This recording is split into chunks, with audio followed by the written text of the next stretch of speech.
नमस्कार दोस्तों, स्वागत है आपका आपके अपने चैनल कॉम्पिटिशन जीके ट्रिक पर। इस वीडियो लेक्चर में हम लोग संविधान के मोस्ट इम्पोर्टेंट टॉपिक संविधान की जो 12 अनुसूचियाँ हैं उनके बारे में पढ़ेंगे और एक-एक करके हम ट्रिक के माध्यम से देखेंगे और ट्रिक के माध्यम से हम आपको याद कराने की कोशिश करेंगे। तो चलिए वीडियो बिना देरी किए हम शुरू करते हैं। तो दोस्तों हमारा इसमें जो ट्रिक है वो आप थोड़ा ध्यान से देखिएगा, ट्रिक थोड़ा लंबा है क्योंकि संविधान में कुल 12 अनुसूचियाँ हैं। तो ट्रिक थोड़ा लंबा है लेकिन अगर आप एक बार मेहनत करके याद कर लेंगे तो आपको ट्रिक हमेशा के लिए याद हो जाएगा और हर एग्ज़ाम में लगभग इसमें से 1-2 क्वेश्चन आते रहते हैं। इनडायरेक्टली, डायरेक्टली आप कई सारे क्वेश्चनों को कर सकते हैं इसमें। तो चलिए हम वीडियो को शुरू करते हैं और आपको बताते हैं कि इसमें ट्रिक क्या है। तो हमारा जो ट्रिक है इस वीडियो का वो है कि एसपी की शपथ लेकर राज्यसभा प्रतिनिधि, आप ध्यान से सुनिएगा, ट्रिक एक बार आप रटिए फिर आपको देखिए 12 का 12 जो अनुसूचियाँ हैं आपको याद हो जाएँगी। तो ट्रिक है कि एसपी की शपथ लेकर राज्यसभा प्रतिनिधि अनुसूचित क्षेत्र 5 देखने चले गए। वहाँ जनजाति की शक्ति और भाषा देख संपत्ति पर कब्जा कर दल बदलना भूल गए और ये अलग से पंचायत और नगर पालिका है। तो ट्रिक को आप एक बार फिर से सुनिए और ध्यान दीजिए। ये ट्रिक ही अपने आप में ये अनुसूचियाँ हैं। आप ट्रिक याद कर लेंगे तो अनुसूचियाँ आपको ऑटोमेटिक याद हो जाएँगी। तो ट्रिक को एक बार फिर से सुनिए। तो देखिए ट्रिक क्या है? एसपी की शपथ लेकर राज्यसभा प्रतिनिधि अनुसूचित क्षेत्र 5 देखने चले गए। वहाँ जनजाति की शक्ति और भाषा देख संपत्ति पर कब्जा कर दल बदलना भूल गए। तो चलिए हम एक-एक करके ट्रिक को देखते हैं, क्या है वो? तो हमारा जो एस से बना है, एसपी की शपथ लेकर है ना? तो इसमें जो एस बना है, उस एस से होगा स्टेट, स्टेट मतलब राज्य। अब इसमें जो दूसरा है पी, पी से हो गया पैसा, पैसा का मतलब वेतन, भत्ते और पेंशन। जो दूसरी अनुसूची में वेतन, भत्ते और पेंशन की बात कही गई है। अब तीसरी अनुसूची जो है, वो है शपथ, शपथ का मतलब शपथ ही है। जो हमारे राज्यसभा, लोकसभा के मेंबर हैं, वो अपने कार्यकाल शुरू होने से पहले शपथ लेते हैं, तो इसके बारे में शपथ। अभी हम 12वीं अनुसूचियों को जैसे अभी थोड़ा-थोड़ा बता रहे हैं, आगे चल के मैं आपको पूरे डिटेल में एक्सप्लेन करूँगा इसी वीडियो में। बस आप बने रहिए और अंत तक देखते रहिए। अब चौथा हमारा जो है, ये है ट्रिक है राज्यसभा प्रतिनिधि। तो राज्यसभा प्रतिनिधि जो ट्रिक है, उससे राज्यसभा सीटों का आवंटन के बारे में बात कही गई है, तो ये है। और 5वाँ जो है, ये है अनुसूचित क्षेत्र 5। अब ये देखिए ट्रिक में आपको 5 खुद ही कह रहा है, अनुसूचित क्षेत्र 5 देखने चले गए थे। तो ये 5वीं अनुसूची है ही। तो अनुसूचित क्षेत्र 5 में क्या है? अनुसूचित क्षेत्रों के प्रशासन और नियंत्रण के बारे में है। अनुसूचित क्षेत्र के प्रशासन और नियंत्रण के बारे में। तो आप ध्यान से ट्रिक को देखिए, ट्रिक आपको खुद बता रहा है कि राज्यसभा प्रतिनिधि, तो राज्यसभा प्रतिनिधि के बारे में बात हो गई है। अब जो-जो वर्ड रेड कलर में उसे कंसीडर करिए, बाकी ये जो ब्लैक में है, वो साइलेंट है। तो दोस्तों आप एक बार वीडियो को देखिए बस लास्ट तक। अब हमारा ट्रिक है एसपी की शपथ लेकर राज्यसभा प्रतिनिधि अनुसूचित क्षेत्र 5 देखने चले गए। वहाँ वहाँ से हम अगले स्लाइड में देखते हैं। वहाँ जनजाति की, तो जो छठा अनुसूची है उसमें जनजाति क्षेत्रों के प्रशासन की बात कही गई है। 5वीं में अनुसूचित क्षेत्रों के प्रशासन की बात कही गई है और छठे में जनजाति क्षेत्रों के प्रशासन की बात कही गई है, याद रखिए। अब 7वां जो है जनजाति की शक्ति, स शक्ति से क्या है? शक्ति से बना है संघ राज्यों के शक्तियों का विभाजन। इसमें क्या है कि संघ और राज्य क्षेत्रों की जो शक्तियों का विभाजन की बात कही गई है। शक्ति हो गया, अब और भाषा देख, शक्ति और भाषा देख। तो 8वीं अनुसूची जो है वो भाषा है, भाषाओं की सूची है। हमारे संविधान में कुल 22 भाषाएँ हैं। अब भाषा देख, संपत्ति पर कब्जा कर। अब 9वीं अनुसूची जो है वो जमींदारी प्रथा का उन्मूलन से है। आगे हम इसको डिटेल में देखेंगे, क्या है ये चीज़। अब 10वां जो है दल बदलना भूल गए, तो दल बदल विरोधी कानून है। ये भारत के राजनेताओं को जो अपनी पार्टी बदलते हैं, उनको रोकने के लिए कानून लाया गया था, दल बदल विरोधी कानून। तो हमारा ट्रिक हो गया ना, एसपी की शपथ लेकर राज्यसभा प्रतिनिधि अनुसूचित क्षेत्र 5 देखने चले गए। वहाँ जनजाति की शक्ति और भाषा देख संपत्ति पर कब्जा कर दल बदलना भूल गए। तो ये रहा। अब इसमें जो हमारा 11वां ट्रिक है, ट्रिक क्या है ये डायरेक्ट आप उसको याद रखिए। 11वां पंचायत के लिए है और 12वां नगर पालिका के लिए। ये आपको एक्स्ट्रा याद रखना है। मोस्टली लोगों को याद भी होगा, ये 73वां संविधान संशोधन से आया था, ये 74वां। संविधान में जो हमारा है, ये मूल संविधान में हमारी केवल 8 ही अनुसूचियाँ थी, 4 बाद में जोड़ी गई। 9, 10, 11, 12 ये लास्ट में जोड़ी गई है। अब चलिए दोस्तों, हमने जो ट्रिक को पढ़ा है, 12वीं अनुसूची, 12वीं अनुसूची है, 12 की 12, उसको हम एक-एक करके डिटेल में देख लेते हैं कि वो है क्या चीज़। थोड़ा-सा आप वीडियो में ध्यान देंगे तो वीडियो आपको अच्छे से समझ में आएगा और याद भी हो जाएगा। तो चलिए हम इसको डिटेल में देख लेते हैं, थोड़ा-थोड़ा इसके बारे में जान लेते हैं कि है क्या चीज़।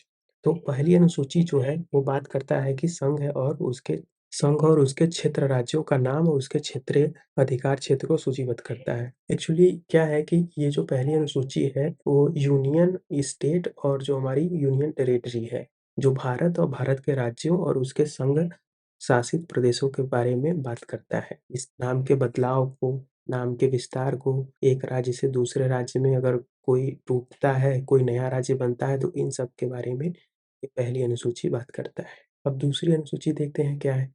दूसरी अनुसूची हमने देखा है ट्रिक के माध्यम से, एस के बाद पी आता है, पैसा। तो दूसरी अनुसूची जो है वो वेतन, भत्ता और विशेषाधिकारों से संबंधित प्रावधानों से संबंधित है। अब इसमें किसके वेतन भत्ते की बात कही गई है, तो भारत के राष्ट्रपति की, राज्यों के राज्यपाल की, लोकसभा के अध्यक्ष और उपाध्यक्ष की, राज्यसभा के अध्यक्ष और उपाध्यक्ष की, ऐसे ही विधानसभाओं के अध्यक्ष और उपाध्यक्ष की, ऐसे ही विधान परिषदों के अध्यक्ष और उपाध्यक्ष की, और हमारे सुप्रीम कोर्ट के न्यायाधीश की, चीफ जस्टिस ऑफ इंडिया का भी न्यायाधीश वो भी हैं, तो और हाई कोर्ट के जजों का, और भारत के कंट्रोलर और महालेखा परीक्षक को, नियंत्रक और महालेखा परीक्षक, जिसको हम लोग शॉर्ट में कैग कहते हैं, CAG।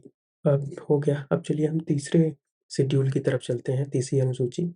तीसरी अनुसूची क्या है, बात करता है शपथ और प्रतिज्ञा की, प्रतिज्ञान, जो शपथ लेते हैं। जैसे हमारा ट्रिक क्या था, SP हो गया, S हो गया 1, P हो गया 2, SP की शपथ, तीसरा हो गया शपथ। तो इसमें शपथ ग्रहण की बात कही गई है। अब किन-किन लोगों के शपथ ग्रहण की बात की गई है, तो केंद्रीय मंत्रियों की बात की गई है, इसमें प्रधानमंत्री भी आ जाएगा। संसदीय चुनाव के उम्मीदवार, जो उम्मीदवार चुनाव से पहले अपना शपथ पत्र भरते हैं, तो उनके शपथ की भी बात कही गई है। संसद के सदस्यों की बात कही गई है, अगर ये जो उम्मीदवार है वो जीत जाता है, संसद में जाता है, तो वो सदस्य बनने से पहले शपथ लेता है, तो उसकी भी बात कही गई है। अब अगला है सर्वोच्च न्यायालय के न्यायाधीश का भी शपथ, भारत के कैग की भी बात कही गई है इसी में, आपको ये ध्यान रखना है, ये एग्जाम में पूछा भी गया है कई बार। राज्य के मंत्रियों की, विधानमंडल के चुनाव के उम्मीदवार की, और जीत जाता है, सदस्य बनता है, तो उसकी, और हाई कोर्ट के जज की, सुप्रीम कोर्ट के जज, हाई कोर्ट के जज, संसद और राज्य विधानसभाओं के उम्मीदवार की बात कही गई है इसमें। अब आगे चलते हैं हम लोग चौथी अनुसूची पर। चौथी अनुसूची क्या कहता है, राज्यों और केंद्र शासित प्रदेशों की जो राज्यसभा सीटों का आवंटन। अगला पांचवा अनुसूची जो है, ये अनुसूचित क्षेत्रों और अनुसूचित जनजाति के प्रशासन और नियंत्रण से संबंधित है। अब छठा हमारा जो अनुसूची है, ये इम्पोर्टेंट अनुसूची है। इसमें क्या है कि यह अनुसूची राज्यों में जनजाति क्षेत्रों के प्रशासन से संबंधित है। जनजाति क्षेत्रों के जो शेड्यूल एरिया है, ये हमारे देश में कुल 4 राज्यों को शेड्यूल एरिया घोषित किया गया है। इसमें जैसे पहला है असम, दूसरा है मेघालय, तीसरा है त्रिपुरा, चौथा है मिजोरम। इसको आप ऐसे याद कर सकते हैं, AMTM से, AMTM, असम, मेघालय, त्रिपुरा, मिजोरम, ये AMTM। अब अगला हमारा जो अनुसूची है, सातवीं अनुसूची है। सातवीं अनुसूची में 3 सूचियाँ हैं, मतलब 3 प्रकार के लिस्ट हैं, और यह बात करता है संघ और राज्यों के बीच शक्तियों का विभाजन। और इसमें जो पहली अनुसूची है, ये राज्य, संघ की और राज्य की और समवर्ती सूची, इसमें 3 प्रकार की सूची है, और हर सूची में कई सारे विषय हैं। वो इतना इम्पोर्टेंट नहीं है, आपको याद रखना, इसमें भी कई सारे विषय हैं। जैसे कि अगर थोड़ा-सा मैं बात करूँ कि किस प्रकार का है, तो जैसे कि शिक्षा, स्वास्थ्य, वन, कर, टैक्स लगाना, ये सब इस प्रकार की सूचियाँ जो है सब्जेक्ट हैं, इसी सूची में आते हैं। कौन सा टैक्स राज्य लगाएगा, जैसे कि कहा जाए शिक्षा, स्वास्थ्य, ऐसे करके कई सारी कैटेगरी है। आगे चलते हैं। अब अगली अनुसूची जो है वो 8वीं अनुसूची है। अब हमारी 8वीं अनुसूची में कुल 22 भाषाएं हैं, और यह जो है अगर कहा जाए कि भाषा की अनुसूची क्या है तो 351 जो है भाषा की बात करता है। अब 8वीं अनुसूची में है यहाँ हमारे संविधान में कुल 22 भाषाओं का उल्लेख है। अब ये भाषाएँ जो है किस प्रकार हैं देख लेते हैं। इन संविधान द्वारा इनको मान्यता प्राप्त है। तो पहली जो है वो असमिया है, दूसरी बंगाली है, तीसरी बोडो है, चौथी डोगरी है, 5वीं गुजराती है, छठी हिंदी है। अब बोडो को जो है 92वां संविधान संशोधन द्वारा ऐड किया गया था, बोडो डोगरी को, और 2 हैं मैथिली, सैंथाली। हम आगे देखते हैं। तो ये 6 भाषाएँ हो गई।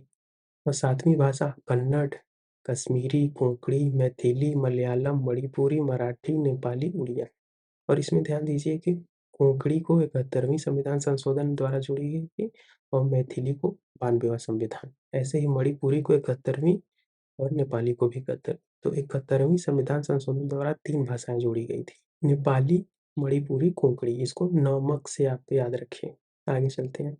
अब ऐसे ही हमारा है पंजाबी, संस्कृत, संथाली, सिंधी, तमिल, तेलुगु, उर्दू। संथाली को 92वां संविधान संशोधन द्वारा जोड़ा गया था और सिंधी को 21वां। सबसे पहले जो भाषा ऐड की गई थी ये सिंधी भाषा जोड़ी गई थी। अब जैसे कि अगर भारत संविधान में 22 भाषाएँ हैं तो इसका रोल क्या है? जैसे आप यूपीएससी का एग्ज़ाम देंगे तो अगर यूपीएससी का एग्ज़ाम में एक होता है कंपल्सरी सब्जेक्ट आपको चुनना होता है। तो इन्हीं 22 भाषाओं में से आपको एक भाषा चुनना होता है जो आपको अब देना होता है कंपल्सरी लैंग्वेज में। अब जैसे कि एक सवाल पूछा जाता है क्या अगर संसद में भाषण देना है तो क्या इन्हीं 22 भाषाओं में से जो सदस्य है वो भाषण दे सकता है? तो ऐसा नहीं है। वो अपनी किसी भी मनपसंद भाषा में भाषण दे सकता है बशर्ते कि स्पीकर की अनुमति लेकर, लोकसभा या राज्यसभा के अध्यक्ष की अनुमति लेकर। तो ये बात आप याद रखिए। अब अगला चलते हैं हम लोग 9वीं अनुसूची पर। 9वीं अनुसूची बात करता है जमींदारी प्रथा के उन्मूलन से संबंधित राज्य विधानसभाओं द्वारा पारित अधिनियम और अन्य मामले। जैसे कि 9वीं अनुसूची क्या है कि जमींदारी प्रथा के उन्मूलन के लिए आया था। तो इसमें जो है कि राज्य और संसद दोनों कानून बना सकती हैं। जैसे राज्य कोई अपनी विधानसभा में कानून बनाए और 9वीं अनुसूची में डाल दे तो जमींदारी प्रथा से रिलेटेड ये राज्य और संसद दोनों इसमें कानून बना सकते हैं। इस कानून की ख़ासियत ये है, कहा जाता है कि अगर 9वीं अनुसूची में कोई भी कानून बनाकर डाल दिया जाए, तो वो उसका जुडिशियल रिव्यू नहीं किया जा सकता, मतलब उसको सुप्रीम कोर्ट कैंसल आउट नहीं कर सकती। लेकिन ऐसा नहीं है, अगर इलॉजिकल कानून है, तो उसको सुप्रीम कोर्ट इनवैलिड कर सकती है। तो ये बात आप याद रखिए। आगे चलते हैं हम लोग 10वीं अनुसूची पर। 10वीं अनुसूची क्या है कि दल-बदल विरोधी कानून से संबंधित है। अर्थात ये है कि संसद और राज्य विधानमंडल के सदस्यों को दल-बदल के आधार पर अयोग्य ठहराया जा सकता है। अगर कोई सांसद या विधायक चुनाव जीतने के बाद अगर पार्टी बदलता है, तो वो दल-बदल विरोधी कानून के तहत उसकी सदस्यता रद्द रद्द की जा सकती है। बशर्ते कि पार्टी के जो 2/3 लोग हैं, एक साथ किसी दूसरी पार्टी को जॉइन ना करें। अगर एक साथ 2/3 सदस्य दूसरी पार्टी को जॉइन करते हैं, तो दल-बदल विरोधी कानून उन पर नहीं लगेगा। अगला जो है हमारा 11वीं अनुसूची है, ये 73वां संविधान संशोधन द्वारा जोड़ा गया था। ये कहता है कि इस अनुसूची में पंचायतों की शक्ति, अधिकार और उत्तरदायित्व से संबंधित 29 विषयों का वर्णन है इसमें। ये जो है पंचायत हमारे गाँव में जो है ग्राम प्रधान का चुनाव होता है, तो उसी के लिए यह कानून लाया गया था, यह अधिनियम लाया गया था। यह कानून पहले से ही था, लेकिन उसको संविधान में ऐड कर दिया गया 11वीं अनुसूची के द्वारा, 73वां संविधान संशोधन करके उसे कानूनी मान्यता दे दी गई। और इसमें कुल 29 विषय हैं। इसमें भी उसी प्रकार के विषय जैसे कर लगाना, गाँव में मेला आयोजित करना, नगरों की सफाई, नालियों की सफाई, इस प्रकार के कई सारे सब्जेक्ट हैं इसमें, कुल 29 सब्जेक्ट। तो ये भी बात आप याद रखिए। अब ऐसे ही 12वीं अनुसूची हमारी है, जो कि 74वां संविधान संशोधन द्वारा जोड़ा गया था। यह जो है नगर पालिकाओं की शक्ति, अधिकार और उत्तरदायित्व से संबंधित है। इसमें कुल ऐसे ही 18 विषय हैं। तो ये क्या है कि अगर इसको हम बात करें कि नगर पालिका, तो जैसे हमारे यहाँ शहरों में मेयर का चुनाव होता है, पार्षदों का चुनाव होता है, तो ये 12वीं अनुसूची के शक्तियों द्वारा उसका चुनाव होता है। तो ये बात दोस्तों आप याद रखिए।